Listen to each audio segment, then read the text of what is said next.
the supernatural is something that isn't supposed to happen, but it does happen.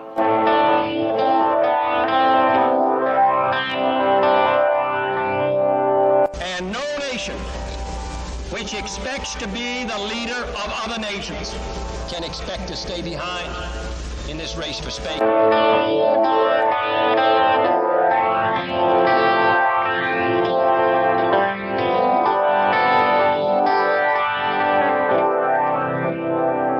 What does it take to convince you that the dead do not always rest in peace?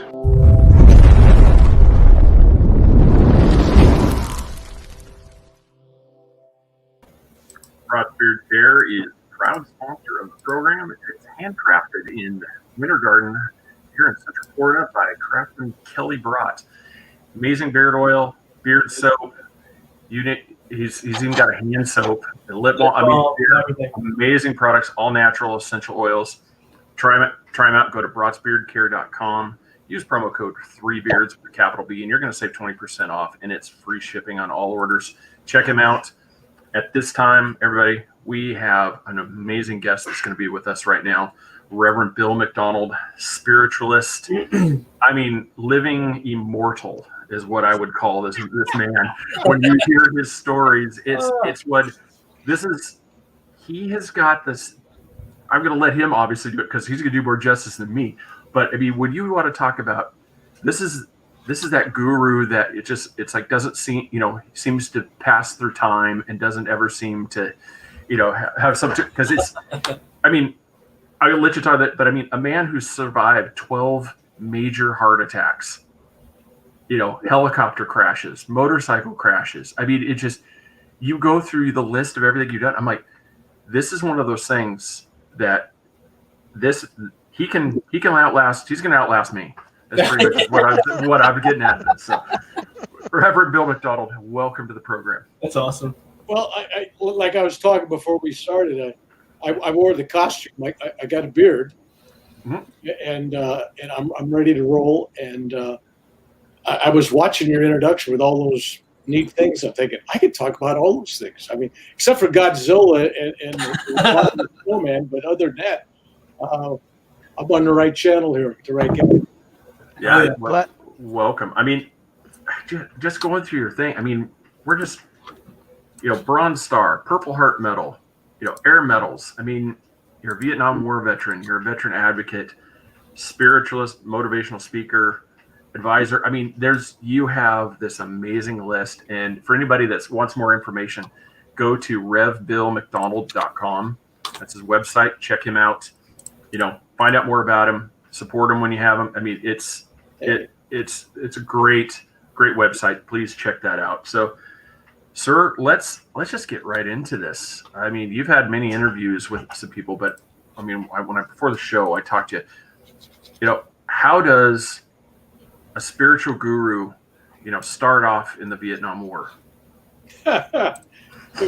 Why not? Actually, people have this thing that when you're in church, you're doing God's work, right? But if you're out in the field laboring or picking up garbage or building a house or wherever you're at, it's all spiritual work. It's all mindset.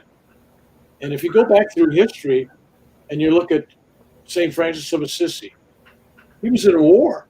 He was over there in the Crusades, right? I mean, he was captured by the Arabs. He was a prisoner, POW for a year. He came back. And of course, he had PTSD. They didn't call it back then, and he became very spiritual. I think war has a way of spiritualizing you and bringing that out even at a greater depth. And then St. Ignatius of Loyola, the guy that started the Jesuits, he was a valiant warrior, and he was a POW. I didn't get captured, by the way. I didn't get captured. I almost got captured. Not that I'm in the same boat with any of these guys. But yeah, I was shot down. I can keep track. 8 times, 5 times. I was crashed it 8 times, but I think 5 of the times I got shot down. See, I mean, you're a living immortal. Who's counting? Who's counting? You have the story of a guy that leans back in his lawn chair, and those plastic lawn chairs breaks his neck, and he's dead. You're surviving major heart attacks. Airplane, was there an airplane crash? About it. He's like, I crashed about 8 times. You're just like, No, Like, seriously, it's like it's insane. I'm in my upstairs bedroom. This is a 2-story house. I guess the peak of the roof is 25, 30 feet up, maybe at least.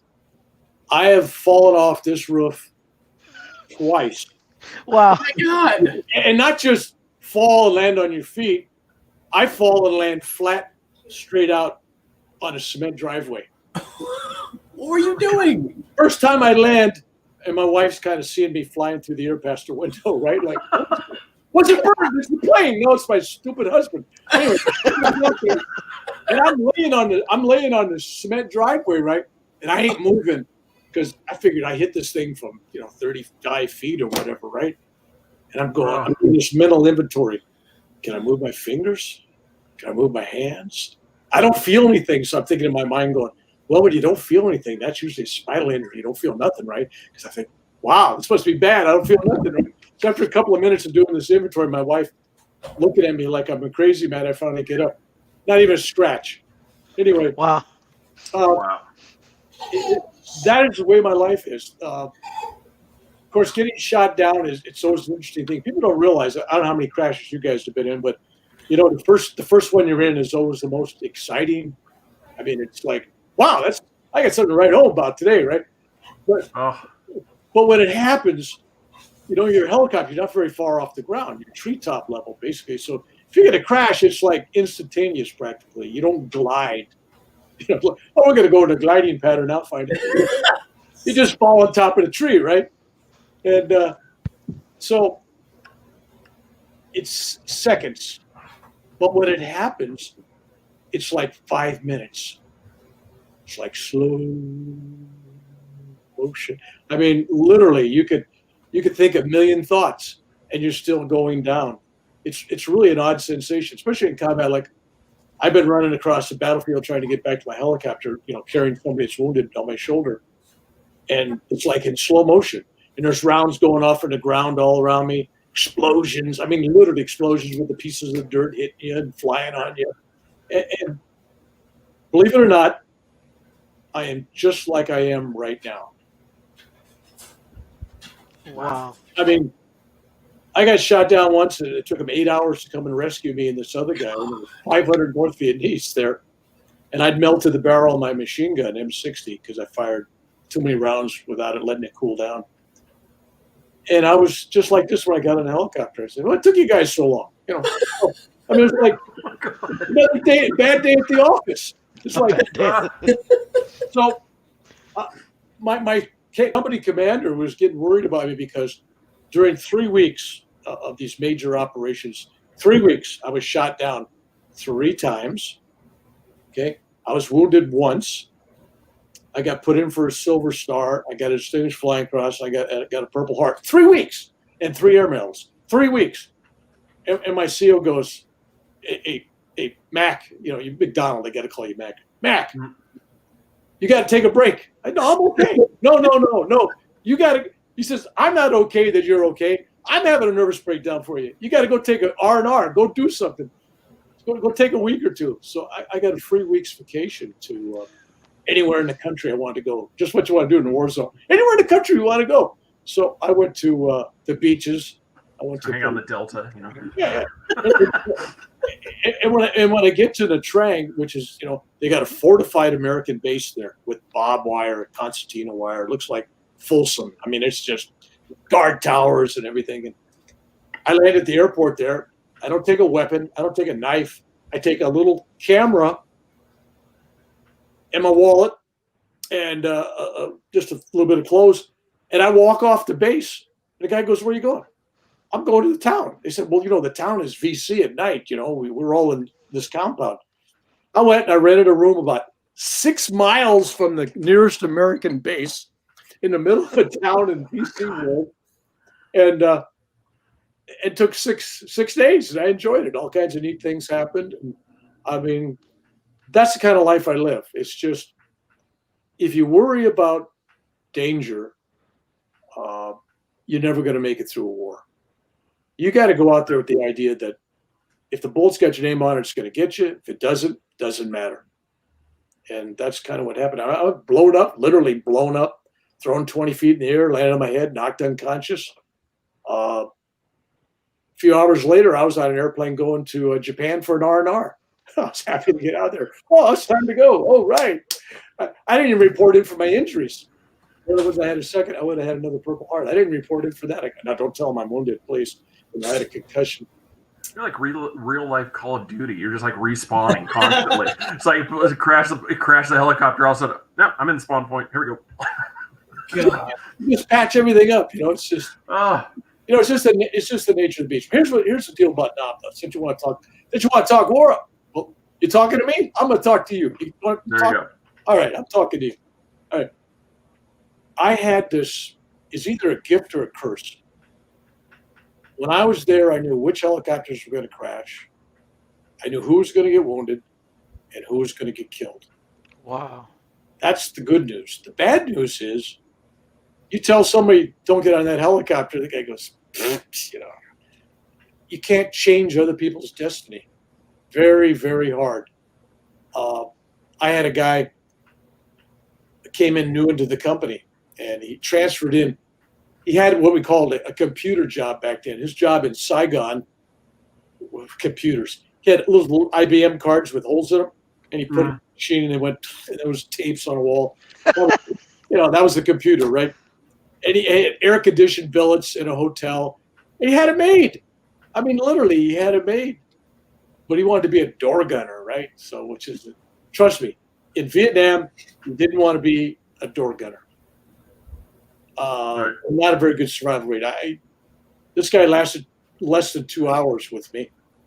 Maybe you never want to fly with me. I don't know, but he lasted less than 2 hours. Wow. But it was like, one day I came back from flying some combat assault missions, and my ship was due to go in for some maintenance. Every 100 hours, you got to go in and change certain parts and stuff. So I actually had an off day, and they were short on crew chiefs and door gunners. And so they go, "Hey, Mac, you want to go flying tomorrow? We're short on people. We could use you." And I said, "Yeah, okay." So that's the ship you got. Go over and do the maintenance on it tonight.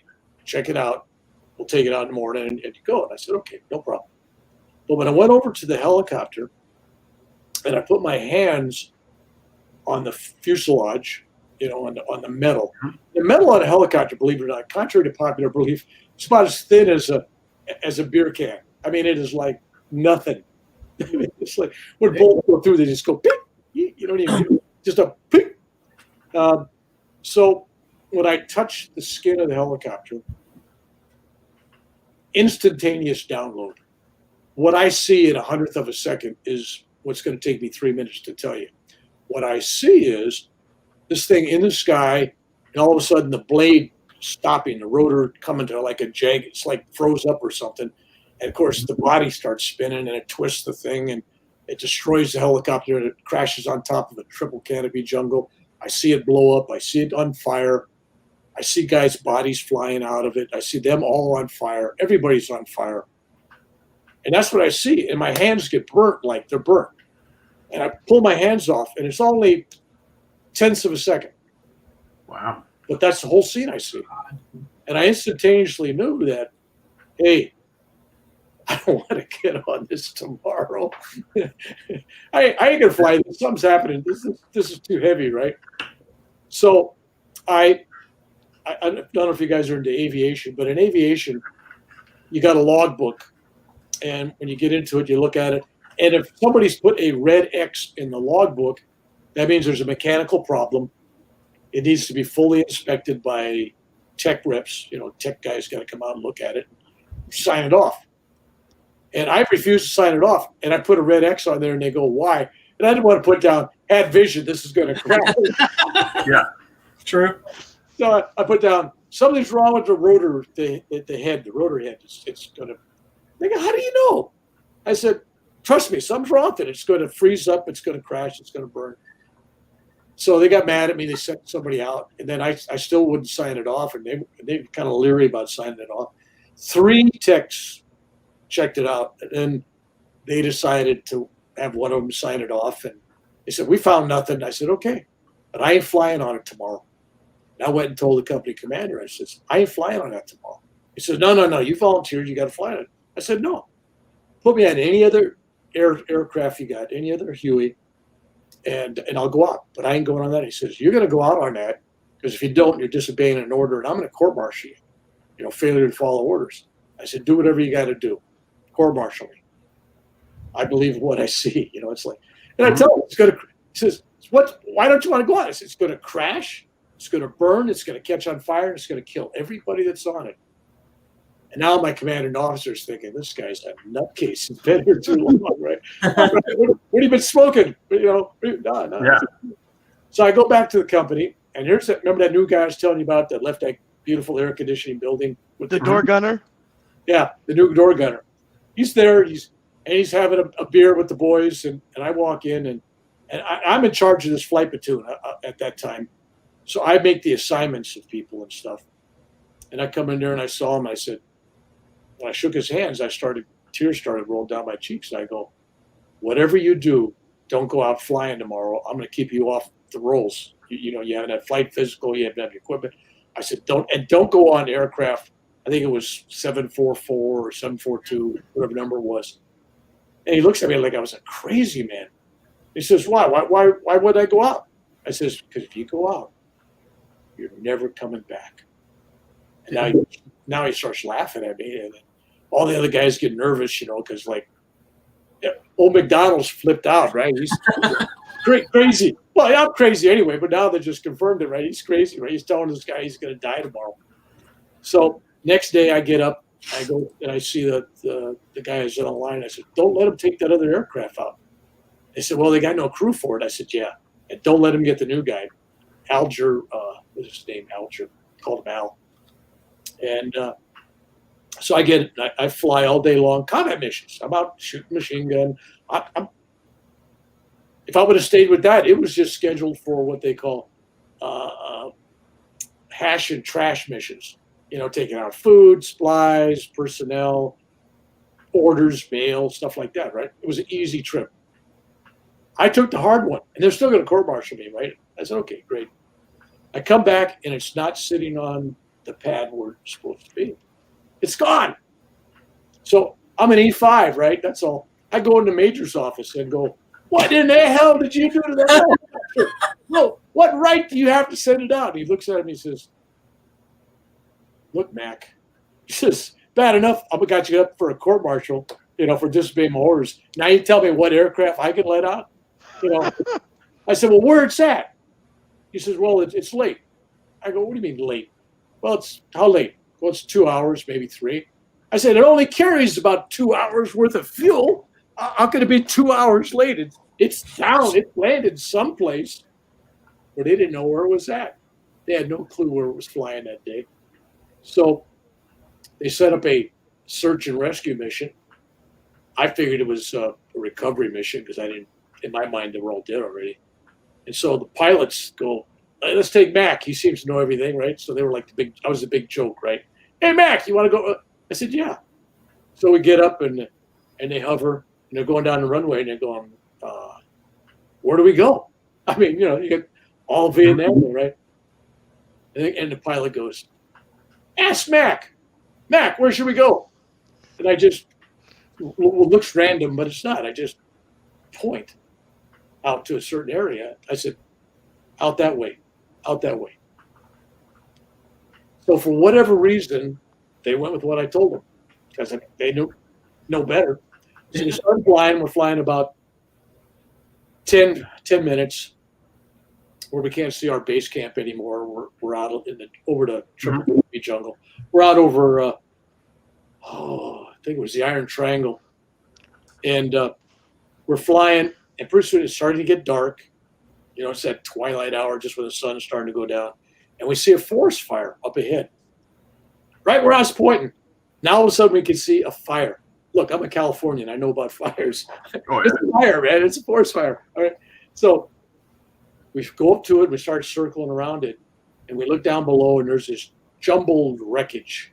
I mean, it's twisted. I've never seen a helicopter so twisted and burned up ever before or since. I mean, it just twisted out of the air and the bodies fell. And all these bodies, there was these charred bodies of wow. I think there was 8 of them. And they're laying out there in the open, And I wanted to go down and see if there was, if that was all, if there was a survivor, if anybody was. And I had a rope, and I was going to go down, and they stopped me because these guys didn't want to hang around because they didn't know if it got shot down. There's bad guys down there. I said, I'll go down there. Just circle around, come back for me, right? No. It was crazy. I mean, who wants to go down there? All by yourself. You're going down where an airplane may have been shot down, and I'm going down on a rope by myself. And I tell you what, I don't know if in gym classes how good you are. I can't climb a rope back up. I didn't think about it at the time. I'm going to go down this rope, and I'm thinking, I don't really know how to get back up, right? So, minor problem. So it's probably a good thing I didn't go down. So everybody gets quiet with me. Everyone's afraid to talk to me. Like, how did McDonald know that helicopter was going to crash? How do you know everybody was going to get killed? So by the time these guys radio back in and everything, the time I got back, everybody gave me the silent treatment. It was like, wow. Because that wasn't the first time. It was like every 2 or 3 weeks I'd do something like that. It's like, like we had another guy in the company, gung-ho guy, and he'd been flying a lot of missions, and he wanted to fly some more as a door gunner. And I said, no, I got a feeling something's happening to you tomorrow. So I'm going to make this as safe as day as possible. You stay at the base camp here, do anything you want to do, a day off, no duty. The guy goes, oh, okay, I won't argue with that, right? Okay. I said, but whatever you do, don't volunteer, don't shoot any weapons, don't get shot at, don't get in a helicopter, just relax. So while I'm gone, we get a medical call about an hour later for a dust-off, or medical evacuation from our own base, from our own company. What? So we fly back in, we land on the pad, we're going to pick up somebody. They're bringing this guy out, and he's got bandages from head to all around his face, his arms, his hands.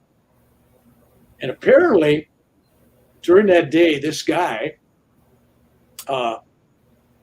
was working with somebody. Captured a weapon, a enemy weapon. It was a rocket launcher of some kind, out of a Chinese rocket launcher or something. And it had a round in it. I mean, he's just, like, I don't know who knows where the safety's at even. Anyway, he shoots it off in a building, right? And of course, this thing blows up, and he's got little pieces of shrapnel in him, and on his face, and his hands, and his chest, and his stomach. Nothing fatal, but he's got, bloody little stuff all over the place. But he's wrapped up in it. Looked like a mummy. So we didn't know who he was. And the pilots go, McDonald, look at his name tag. Find out who that is. And I said, I already know. He says, how could you know? The guy's all bandaged up. No. And it was the guy's name, whatever the guy's name was. And I said, they said, there's no way. So the pilot reaches back there and grabs a dog tag and looks at it and goes, what's it doing? He goes, wouldn't say nothing to me, right? No. I said, no, I know who it is. That's it. Because that morning, these two pilots were kidding me because the word got around that crazy McDonald is to give this guy a day off because he might get hurt in combat today, and I gave him a day off. The word got around real quick. And when I got back after taking the guy to the medical unit, the word got around that Crazy Bill was right again. So it got so bad in the unit that if I'd said something like, like if Chris was my buddy there, right? And I'd go, hey, Chris, hey, did you write your mother this week? Chris would go, why? What's wrong? Am I going to die? I mean, I couldn't say something like that. I had to really watch what I say. So, that's awesome. So there's one day I fly with a couple of these pilots, and we land at this at the foot of Tainan Mountain, Dewey by Den, I think that's what it's called, the Black Virgin Mountain. And we had on top of this mountain, we had a special forces camp that we reinforced and gave supply. And all around the mountain, on the mountain, and in these caves, there was a VC hospital, and there was thousands of troops. And at the bottom was Americans. So it was really a crazy situation. We had the top of the mountain, and we had the fields around it. It was really a crazy thing. So we're landing there at this base camp, and there's a big semi-truck, like you see in America, big old semi-truck, hauling all this ammo. And it had artillery shells, machine gun rounds, grenades, all this stuff. That sounds like my kind of truck. Yeah, good truck, right? You got to be careful around this stuff. But I see that, and I'm looking at it, because we've landed and we're having lunch. Little green cans, right? A little P. What was it? What's it? P21, whatever the little thing is you open it up with, right? And I'm eating this lunch, and I see this guy in black pajamas with this backpack, and he wasn't going to school with a backpack. He's running right past us. I don't have my weapon's not there. And I go, what in the? I'm on the middle of the base. I mean, there's a barbed wire fence on the other side, so he's in the perimeter, and he's running past us. And I see him running the truck. By the time I get a machine gun, I mean, he's already taken his backpack and thrown it on his truck.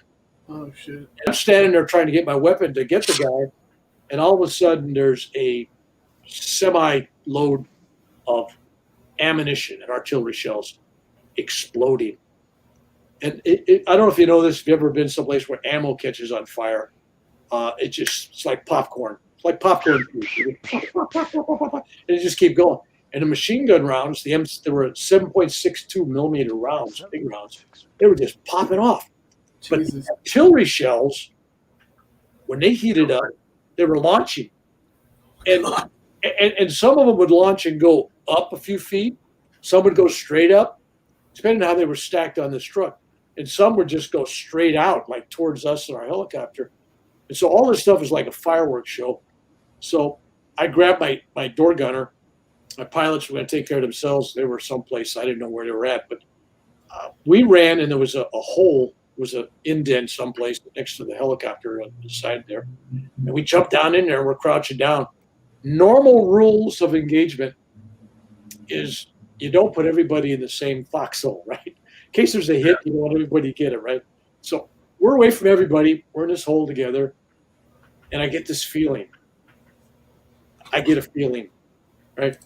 So I go, we got to get out of this hole. And he goes, you're crazy. I mean, there's rounds going, oh, you're crazy. I mean, that's exactly what he said. I think that's just quote for quote. And he's screaming, right? And I'm taking him and I'm throwing him out of the hole. I'm throwing him out where all these rounds are going off, right? You can see the tracers and everything. And he goes, you're crazy. And some other kind of words. I said, we got to get out of here. He says, you're nuts. And I'm dragging him and he's fighting me. And we go about 10 yards, like between 10-yard stripe on a football field, about 10 yards. Mm-hmm.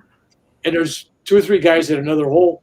And we jump in with them. And these guys are mad at us for being in the hole with them, right? What are you doing?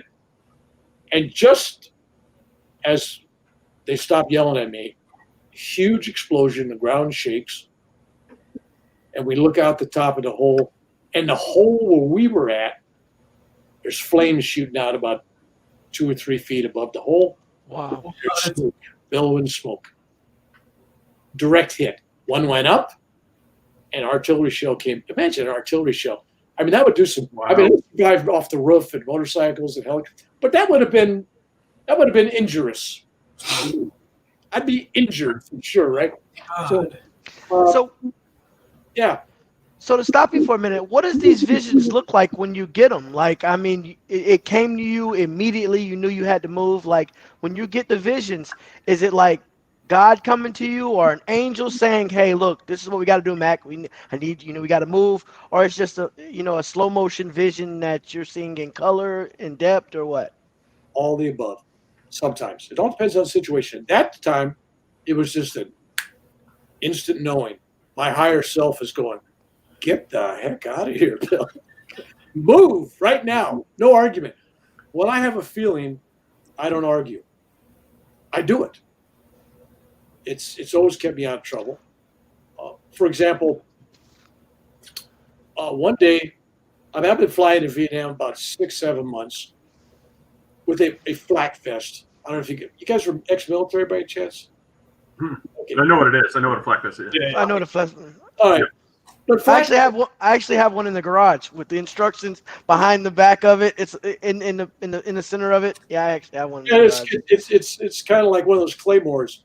Point your face towards the enemy. Wait, what do you mean? This is not what they told me in basic. Anyway, so you put the flak jacket on. It's supposed to give you a sense of confidence. Well, the only thing that really stops is little tiny pieces of metal that have flown 1,000 yards. By the time it gets to you, it goes plop. Okay.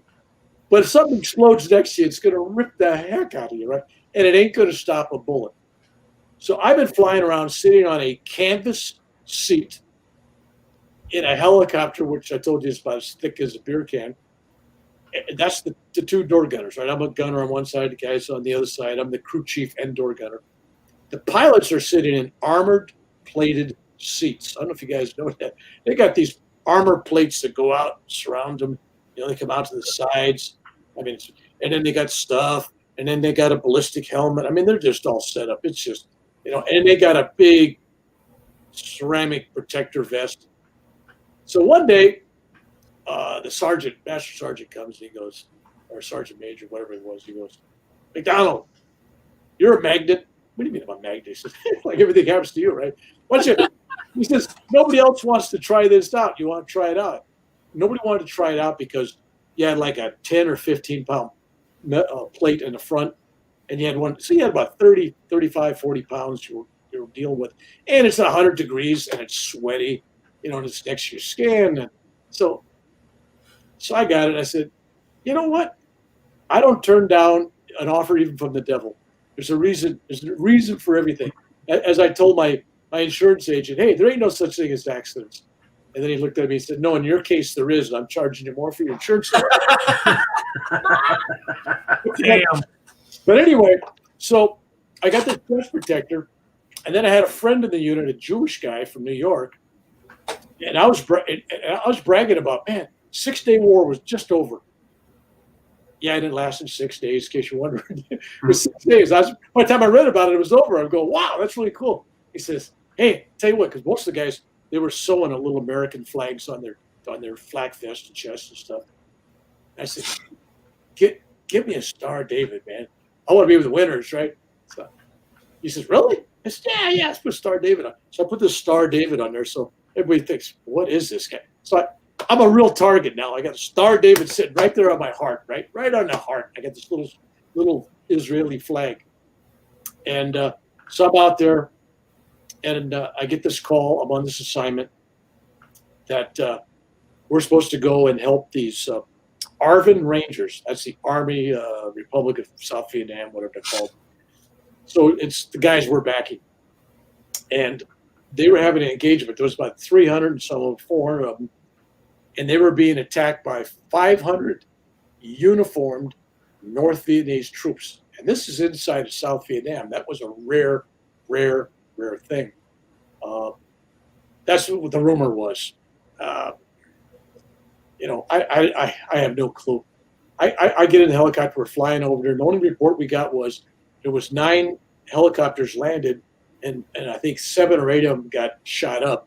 And they all went back to the base to patch up, and they weren't going back in there no more. It was like too dangerous. But send Mac. We were going to go in there by ourselves, but the gunship's gone. The gunship's out of ammunition. They're done. Oh, we can't stay. We're done. We're out of fuel ammo. But we want you guys to land in there and bring in the company commander. And I'm going, this is really the stupidest thing I've ever seen. We're flying in, and then it gets better. So on our headsets, we're getting the call from Saigon saying, whatever aircraft commander, Tomahawk 1-1, whatever we were, right? Mm-hmm. Have your gunners stand down, don't fire. They're friendlies on the ground. In other words, they were like so close there's hand-to-hand combat, so don't fire. Don't know with good guys and bad guys. So we're on strict orders. If fired on, don't fire back. I'll go, this is really great. And now we're coming in. If you're going to land, you just don't do this like a Harrier jet, and then go down. No, helicopter, you come in low and slow, and you go down. You're going to touch down. You got a big target. And as we're coming down, there's only one helicopter, us. They forget about the guys on the ground, but 500 guys all of a sudden concentrating all their fire on my helicopter. It's like the sun. If you imagine this, you got a bunch of Coke cans or beer cans. You're out target practicing with a 22. That little sound it makes, ping, ping, ping. I got headset on and the engine running, roaring, rotors going, and I can hear it and feel ping, ping, ping, ping, ping. And I'm going, damn, They're shooting at us. Don't they know who I am? Come on, give me a break. So we come in there, and it's just like somebody turned the shower on. There's all these tracers coming at us. Now there's NATO tracers, which are red, and then there's white tracers, and then there's another color, green tracers, which I never saw until that day. There was green tracers, red tracers, and white tracers. They had all kinds of ammunition. They were using our ammo. See, I don't know if you know this, but the communists, they were smart. They had an AK-47 that was designed to use our ammunition. It could use our machine gun rounds, our old M14s, right? But we couldn't use their ammo if we captured it. But they could take all ours, right? So it was just a weird thing. Anyway, so we're getting shot up really good. We land, and this guy gets off my helicopter, and he was a double agent. In other words, he had officer stuff on him, like he was a member of the South Vietnamese Army. But you know how that goes. When no one's looking, he's on the other side, right? He's on the other side. So he gets out. When all the other guys get out, he's the last to get out. And he looks to see it. They're running towards the field. He turns around, and he's got an automatic weapon. I don't know if he had an AK-47 or Browning. I don't know what he had. But it was, he had a full clip or a little partial clip. He fired 18 rounds at me. I turn around, and I look, and this guy's got a barrel, and he's 10, 15 feet away. Now, how do you miss 10 or 15? That's across a room, a bedroom, right? How do you miss with an automatic weapon? A little fat Irishman sitting there looking at you with a Star David as a target, right? Target, right? Hit me here, right? Right on my heart. That's where he aims. So I look up, and then in slow motion, I see light coming from his barrel. And it's like the light's coming towards me. It's all the rounds. It's like a laser. It was like Star Wars, but it was quick. And it was only, 18 rounds. But one hits me straight on the heart. Contrary to what you see in the movies, you get hit on a chest protector. It's like getting kicked by the mule. It hurts. You're black and blue. You're injured. You could break a rib. I mean, it really, really hurts. It sucks the wind out of you. You just don't get, it hit me in the chest protector. No, really, it hurts. So, boom, this thing blows up, and I get little chips of this ceramics in my face, and then something else happened, and I got a cut hand from shrapnel or something. I was bleeding, but there was fire and smoke coming out of my chest, and at the same time, the cord that was going to my helmet, which, don't laugh, I'm not listening to all the talk, official talk. I got my helmet, my gunner. We got ours tuned into Armed Forces Radio, and we're listening to, you ready for this? The Rolling Stones. I can't get no satisfaction. I remember to this day. I can't get no satisfaction. Awesome. Anyway, I'm going, I ain't getting any here either, man. Come on. And my collar ain't white either. It's sweating. So there we are. And I'm getting shot up. One round there. And I know he emptied a clip, so I know, where'd the other 17 rounds go? That was just a fleeting thought. We pick up off the ground, and we try moving, and we move about a football field away. That's about it. We're leaking fuel, we're leaking oil, we're leaking hydraulic fluids.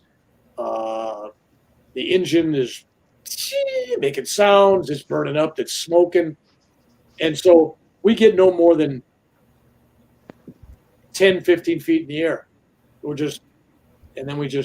We make a unscheduled landing in a field between a bunch of trees, and right. And then I get out, and I'm opening the doors for the pilots, because first off, let's get the record straight. When the guy shot me here and I jerked, I broke the cord going into my helmet, and the mics, the music went quiet. So momentarily, I'm listening to the Stones, and then silence, and I look down and I see this fire, and I'm thinking, damn, I just got killed. And it didn't hurt that much. I thought it'd be worse, right? I thought it'd be a lot worse getting killed. And then my pilot's yelling at me, and I hear him. I go, oh, I'm not dead. So anyway, I get out. I get both of them out. And I'm wondering where my gunner, he should be helping the other guy. So I go on the other side, and there, slumped over his M60 machine gun, is my gunner, the door gunner. And we're back to back. I'm facing this way, he's facing that way. And between us is a transmission, big metal transmission, housing and everything. And there's 2 walls. And I'm looking at my side when I got up. There's not one hole on my side, not one hole behind me. But on his side, where I see his body laid over and blood everywhere, there's 17 holes. Jesus. It's like the rounds disappeared, exited his side, didn't hit the metal, just like, did it go under and up and back? I mean, so anyway, so I'm looking at him and he's bloody and he's just bleeding and everything. So my thought is, we got to get the heck out of here, right? So I was about 150 pounds. He's about 150 pounds. I mean, that's not like much weight. But when you put somebody on your shoulders and you're running a full sprint for 100 yards or so, a full outblown sprint. I mean, I'm just going crazy, right? I didn't think I could run that fast. But my adrenaline was kicking. I go, I know I got to go for that helicopter. That's a magnet, right? So I get there. I set him down, and I got a bloody hand and everything. A gunship finally came in about 10 minutes later, picks up the major, because he's a ranking guy. He was the aircraft commander. Picks him up, and then picks up the gunner because he's really wounded. I'm only wounded at the hand. Company commander don't care. He's leaving. He outranks me. So he goes, and he leaves me and this black pilot. And they go, we got no more room. I go, what do you mean you got no more room? Throw some chairs out. Throw some ammo. Throw a gun out. You know, we got no more room. We'll be back later when we can. What? And you got to realize the enemy is a football field away. Oh my God. 500 of these guys. I don't know if it was a combination of VC, NVA. You know, I didn't get a good look at what was going on out there. So I go back to helicopter. I said, okay, you're messing with me now. Now you got me going. and I'm looking at this. He was a captain, I think, black captain, nicest guy, just a real great pilot. And I go, what gives? They left us. And he says, you know that the major is a southern gentleman. I go, what do you mean? So I didn't get the drift. He says, take a look. You got a Jewish star on your heart, and in case you noticed it, I'm not white. What's he gonna mean? I go, no way. I couldn't have did it. That couldn't have been the reason, right? So that got my adrenaline cooking. Chris knows what I'm talking about. That got my adrenaline cooking, right? So I go back and I take off a machine gun off the helicopter. Now, I'm not infantry. Otherwise, I would have known that when you're firing a machine gun on the ground, you fire 5 rounds at a time and you let off. And you let the barrel cool a little bit, then you fire. Not like John Wayne. You'll overheat the barrel. I did not know that. I was raised on John Wayne and all that good movies, you know, and Audie Murphy. They all fired till the crows come home. You just keep firing. Now, I had this special built of ammo, which I did by hand. I put all these rounds on and connected them. Every single round, not every 5th round, every single round was a tracer. I did that for psychological thing. Me and my gunner had these things set up, so I went into an LZ. And the VC, they're smart. They know every time they see a tracer, that's the 5th round. And they come out and they just see solid white coming out of both these guns. Thinking, my God, they got miniguns or something, right? It's like, it was a psychological thing. But what I didn't know was tracers are burning hot when they come out. I mean, they got phosphorus burning, right? So it's even hotter than normal.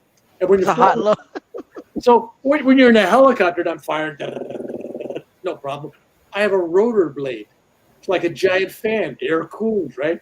I'm going 100 miles an hour in a helicopter. The rotors are blowing air. I mean, I could never overheat that thing if I wanted to. It's like, this is a piece of cake. On the ground, I soon discovered the law of physics. The barrel just says, I go over there, and I got 1,500 round belt. It's over my shoulder, across my neck, hanging down. And the captain, he says, I'll cover your back, Bill. I said, well, that's great. I got 500 guys ahead of me. You cover my back. All right. Because he wanted to make sure nobody snuck up on us. But I noticed the whole time he was directly in my shadow behind me. He was no fool. No fool at all, man. I mean, if I'm going to be a fool, he's not. He's right behind me. I'm right behind you all the way, Bill. Okay, great. So I go out there, and I got it sitting on my hip. I don't know if you ever get a chance to go to Las Vegas and go to one of those places where you can rent an M60 machine gun, do it, and try to hold one. They're not as light as they look. They're really heavy. Because I went back to Vietnam and tried the same thing, and actually rented one. They charged me $2 a bullet. I couldn't believe it. I only fired a few bullets. Okay, but I wanted to see how it felt. Anyway, get back to the battlefield. So I put that thing out, and I'm going, all right, it's me against them. Boom. And I just start opening up like, and I'm killing so many trees. Monkeys are jumping around. Birds are flying. I'm watching trees. Like you see in the movies with these real bad dudes doing stuff. The trees are falling down. The branches are falling down. Palm trees are like losing palms. I'm firing it everywhere. It's up, it's down. Rounds are bouncing everywhere. And everyone's a tracer, so it's all you can see it. It's a beautiful show. For 40 or 50 seconds, and then all of a sudden I hear this click, and I look down, and the barrel is not red hot, it's white hot. And it actually goes, it's got ED, right? It's totally different, right? Sound bite. Like, oh my gosh, what the heck's happening here? So at that point, I had a choice. I said, well, I got them riled up. They're probably mad at me. So Yes. I'm trying to remember what's the word for friend. The only thing I could remember was the Long Ranger, Kimosabi. Kimosabi. Then I thought, well, maybe that's not going to do it. Then I'm thinking, well, they didn't teach me the word for I surrender. I went through basic training. I went through 6 months of advanced training. Nobody ever taught us the word I surrender. Oh, my God. And I'm going, boy, they overlooked a big thing. I don't want to surrender. Right? So then I think, okay, a white flag, right? So I'm looking at my T-shirt. It's dyed green. I'm looking at my kerchief in my pocket, handkerchief. It's dyed green. I know where you're going with this. I was going to grab my underwear, and I realized it's probably brown now. But anyway, it's OD2 as well. Anyway, there I am. I've got nothing to wave. I can't even give up. So I went back at the other helicopter and decided the rest of the day we were going to what they call escape and evasion. And 8 hours later, What? they come and get us. I go, it's about time, guys. Got us. They never. I think the VC never, or the bad guys never came to totally get us because they were expecting us to get rescued any minute. So they were just waiting and waiting and waiting and waiting. Even they gave up waiting. They must have went home. It was, hey, it's 5 o'clock. We got to go home. The war's over for us, right? They went in their tunnels. Yeah. But they didn't cut. I mean, they had us. There was only 2 of us. They had to do a fatal attack. They would have had us, right? So there you go. So, My God. So we get back. This is a story that keeps giving. So we get back, and the next few hours later, they sling load the helicopter back, and then the big Chinook or something picks it up, lifts it, brings it back, and it's Swiss cheese.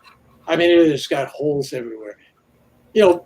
Being a military guy, look at that, and it's like, that's pretty cool. I wish I took better pictures. That's kind of cool. It tells a story, right? That gives me something to write home. Dear Mom, I made Swiss cheese today.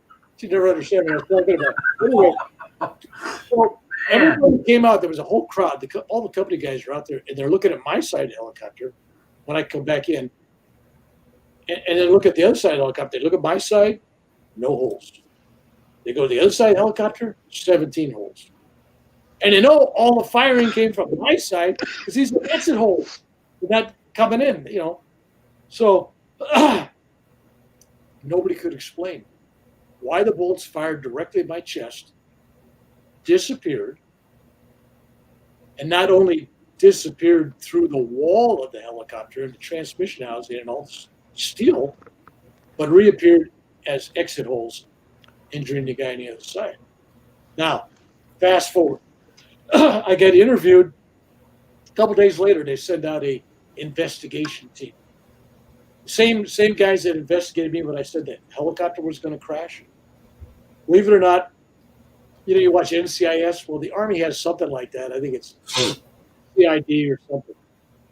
They spent 3 days interrogating me on the helicopter, knowing it was going to crash. Like, nobody can know that. We're going to watch you. We're going to get you. You're going to go to jail. We're going to go to Leavenworth. We're going to get you a murder. Anyway, same guys come back again. They go, how'd you do this? What happened? And I tried to explain to them. Well, it came to me and then it disappeared from them. So I thought they're writing these reports, and they figured I was crazy by now because they've already had a couple of interviews with me. 45, 46, 47, 40-some years later, after I'm home from Vietnam, long forgotten, I get a call on my phone. I pick up the phone, and it shows where the phone's coming from, and it says Langley, Virginia. I go, Wow. well, the only guys I know in Langley is the CIA, right? What's going on, right? So it was a contractor working for the CIA who had I think it was a $28 million contract. And he was studying all these cases, trying to duplicate them electronically. He wanted to engineer what happened to me. So he asked me, how'd you get these? I go, you're asking me something that's just a part of me. If you want to learn meditation, I can teach you. If you want to fly me back to Langley and wine and dine me, maybe I can give you more information. But I said, where'd you get all this? How'd you find me? My phone number's not out there at this time. This is, my phone number wasn't out there.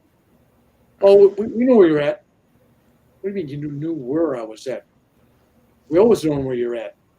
What does that mean? Oh, I can't talk about it. Well, where'd you get this information? It's in your file. I said, I got a file with the CIA? And he goes, yeah, but I can't talk about it. I said, what does it say? It's about me, right? And he goes, yeah, you're not allowed to know.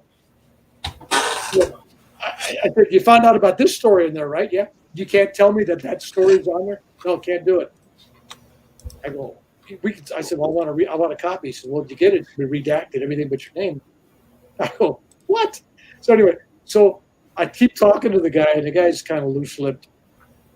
Find out, he said, I can't tell you nothing, but you're not alone. You're one of several dozen special military personnel that they've been following for years. In other words, I was interviewed in Vietnam. I wasn't the only one.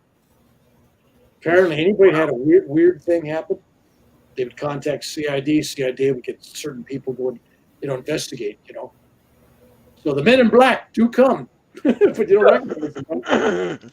So he told me, he says currently there's a program, and because I heard rumors about it, because I have friends that were part of the Stanford Institute of Research, whatever it is, where they had those guys doing remote viewing. That was ex-military or actual on-duty military. Well, those guys were recruited from the same list, but those guys were still there. And I was well past this point. I was already out and about. But he says, no, we got eyes on some guys. And what he hears and what the guys at Stanford told me, that there is a group. They don't know what the code name is, but this group laughingly calls it the Jedi Warrior Project. The Jedi are out there, right? Wow. So, I don't know what they call them, but they got small, like A teams of Jedi warriors. As crazy as that sound, and people out there got to be listening, saying, oh, McDonald, he's really off the end. I'm not saying I have firsthand knowledge, but I got secondhand knowledge for sure. And I got to ask the people giving me these have no motive to lie to me. So I've seen enough stuff come out there. I kind of wonder what's really true and what's not. But the CIA had an interest in me and others like me. If there is anybody else there like me, I found that hard to believe. But how many more fat Irishmen they got out there that are weird? So. Well, that's the crazy part. It's like if they're doing this, how cool would that be if you're able to locate, some of these other guys that were experiencing the same thing, Because, I mean, you guys are the band of immortals, basically, if you're having the same scenario where bullets are passing right through you. Let's put a call out. You're on Facebook, right? Anybody in this group meet that criteria? You're in the military. You're in NAM. You're in the Gulf War. You're in present-day war.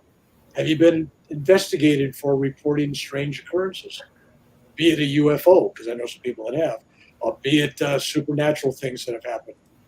Say something. I had a guy, because I told that story, and this guy comes forward. A friend of mine, Army vet, black soldier with the 9th Infantry Division. He was in Nam about the same time as me. And he's on this battlefield. It actually was rice paddies, dry rice paddies. And all of a sudden they're getting shot at from the bushes and stuff, the perimeter. And this machine gun opens up on him. And he's standing there in the middle of this field. And he calls out to God, God, help me. And instantaneously, he finds himself hundreds of feet away behind a tree. And if you've been to a rice field, there's not many trees, but he's right behind a tree. It's way far away, right?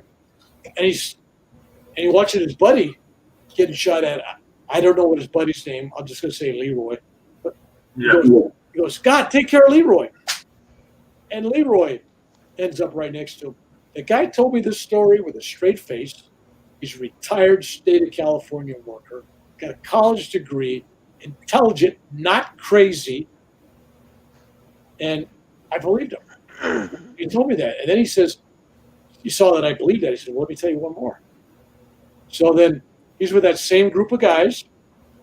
And at night, since you guys weren't the infantry and maybe some of these people watching aren't, but one of the things you do when you're out on patrol at night, you find a place that's secure, whatever criteria that may be in the area you're at, but you all circle. You make a big circle. So they had 200 guys. It was a company-sized thing. And 100 of them were going to stay awake at all times, and 100 will sleep. And so you alternate every 2 or 4 hours, whatever it was. So when it was your turn to sleep, you're sleeping, and the other guy next to you is supposed to be awake. Hopefully he's not, taking advantage of that. So this guy wakes up in the middle of the night. He says it was about 1 or 2 o'clock in the morning because it was so quiet that he could hear the ants in the sand next to his head walking through the sand. It was that quiet. I said, come on. Anyway, so he says, no. He says, then I looked around. He says, I saw about every other guy looking up at the sky, just staring crazy, right?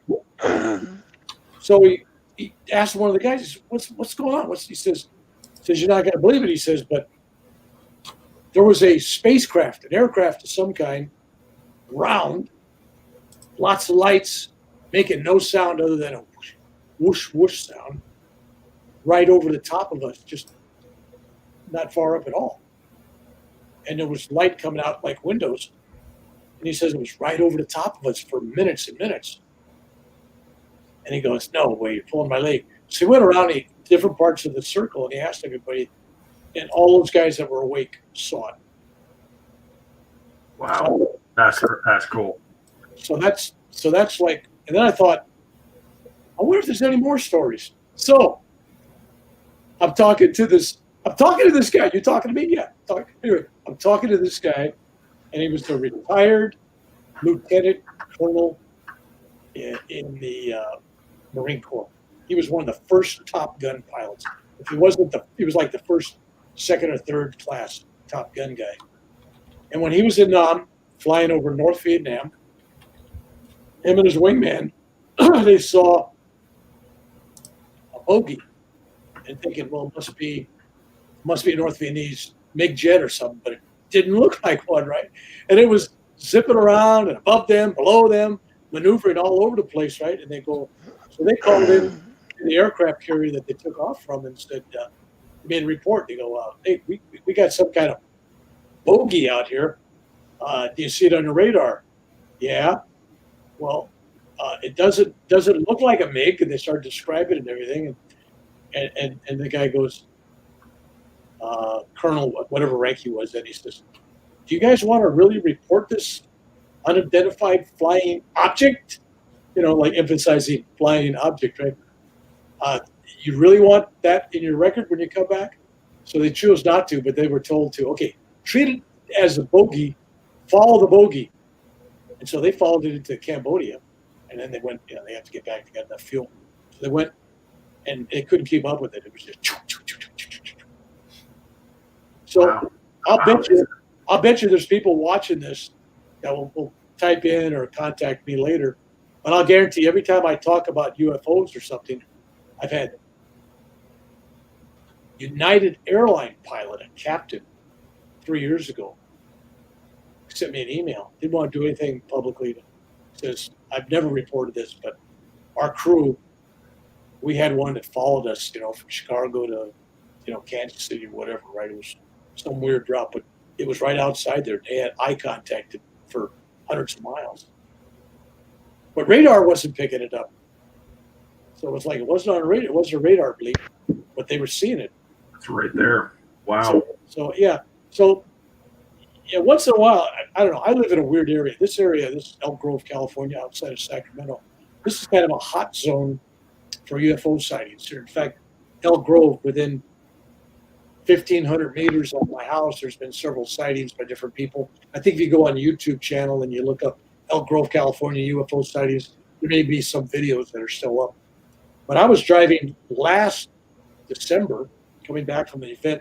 Sun was starting to go down, and I'm going around this curve. I'm on the highway going 55 miles an hour, bumper to bumper. It's California, bumper to bumper. So I'm supposed to be watching the road, but I keep looking at the cloud. There's one dark cloud in the sky. One.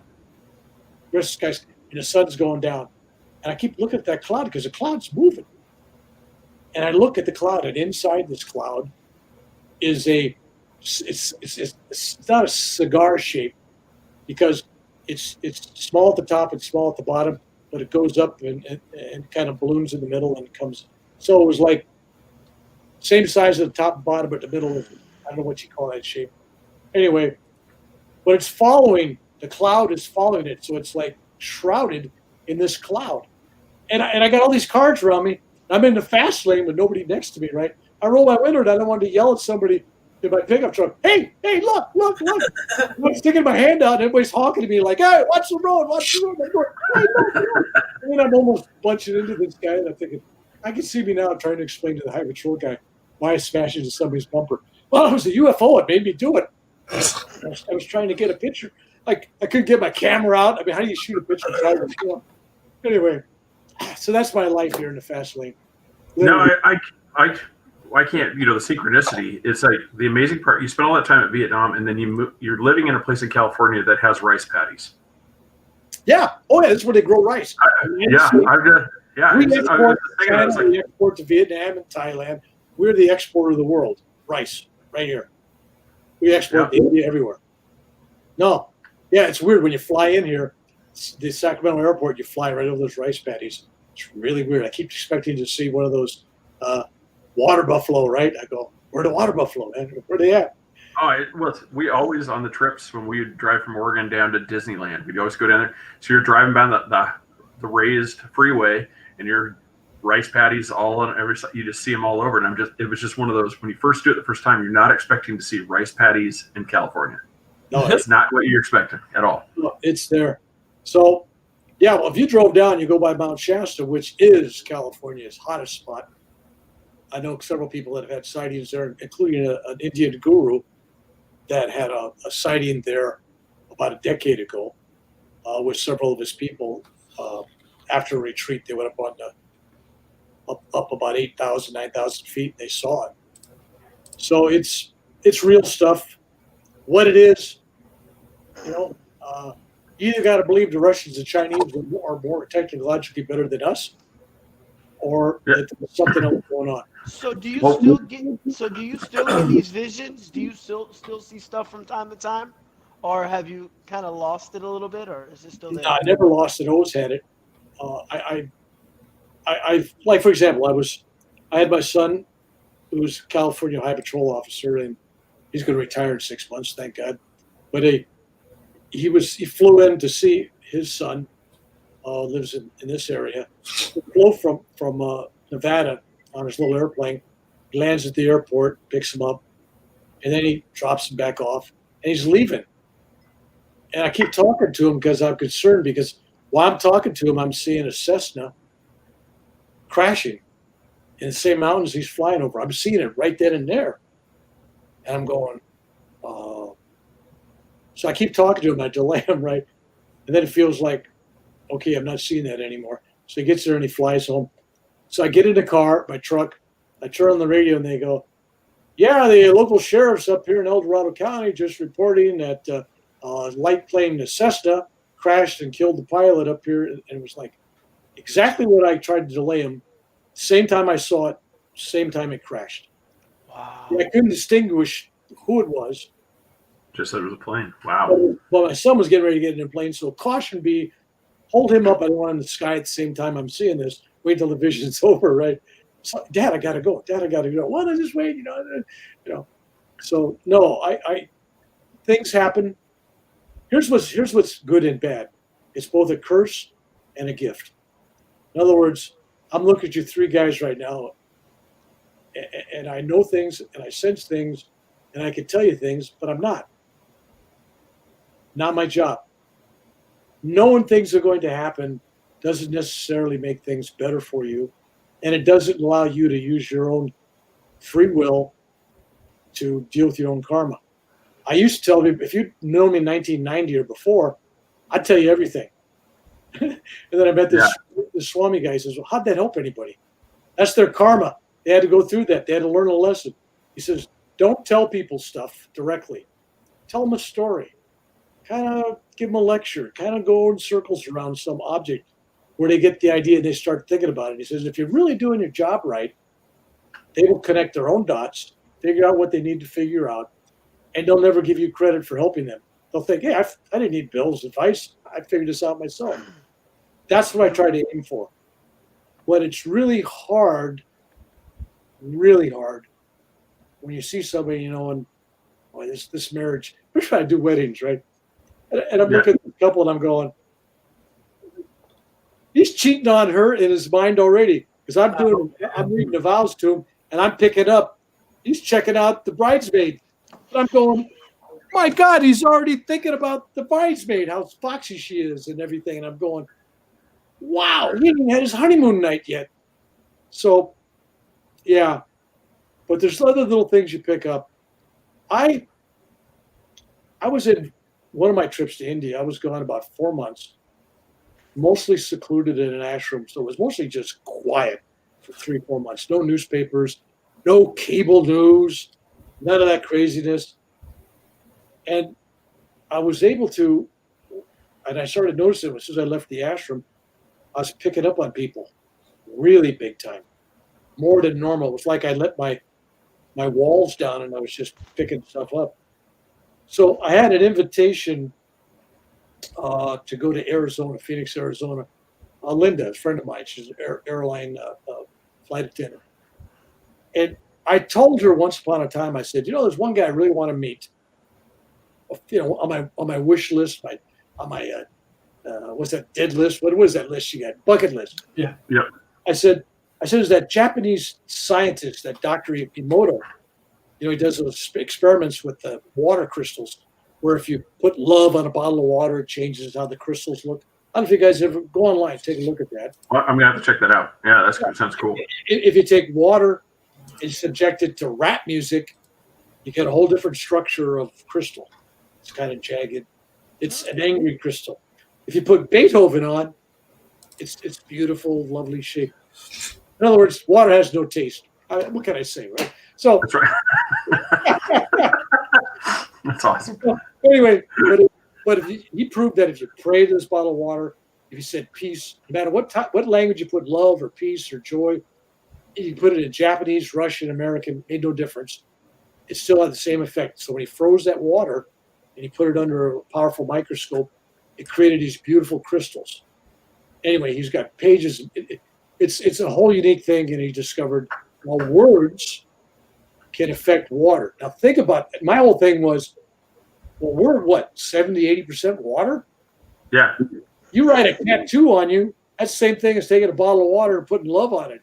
So if you put hate on there, barbed wire and angry words, you're affecting who you are.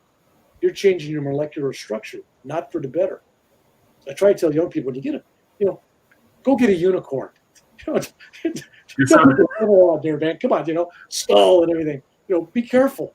Be really careful, because words are vibrations. Words are powerful. So anyway, background on that. So I really wanted to meet this guy because that was all his stuff. So she says, he's going to be in Arizona, and I'm giving a dinner party, and he's going to be there. You're invited. So there was this Native American shaman, a witch doctor, kind of medicine man, Gary Bibb. I don't know, his Indian name was Morning Star, I think. Real nice guy. Former Green Beret, by the way, but he was this medicine man, too. He do the healing and all this stuff, really neat stuff. So he was there. And then there was a bunch of New Age authors and a couple of radio personalities. It was really a VIP group. I was impressed, right? I was invited. That was kind of neat. So I met this guy, and we traveled with him and spent a week with them. I went to this Native American convention place where I met all these Navajo Indians and everything. And when I left there, it was really bad because when we stayed at the hotels in Flagstaff, I started hearing everybody's thoughts in the hotel. I'm in a room trying to sleep, and I'm hearing 20 conversations, and it's like driving me crazy. I'm walking around, and people wonder I'm just kind of in a corner, and I say nothing. It's like I'm picking up everybody's stuff, right? So I drive back. The next week, I'm invited to a wedding. You probably know it. Danica McCallum, the one who was on the Wonder Years, the actress. Mm-hmm. Okay, so she was getting married. Friends of the family, and so I'm at this wedding, and there's all these great people there, really neat people, right? And I haven't gotten rid of this yet. I'm still picking up all these stuff. It's driving me crazy. It was really hard to go to a wedding reception, and I'm picking up stuff from everybody, from every angle. It was just so I finally had to go home, and then I had to visualize and meditate and visualize closing all those doors. People don't realize how open they are to psychic attacks. There are some people that are very good about guarding their psychic energy. I mean, for bad reasons. They don't want people to know what they're doing, right? But there's some people that are very good about hiding that. And there's some other people that are so empathetic and so open that they open the door for everybody to get a gist of what's going on, which brings up a lot of trouble. So I generally, when I read people, I stop myself because that's private. Unless they've asked me or invited me, I just take that information and stays there. I don't share it or do anything with it.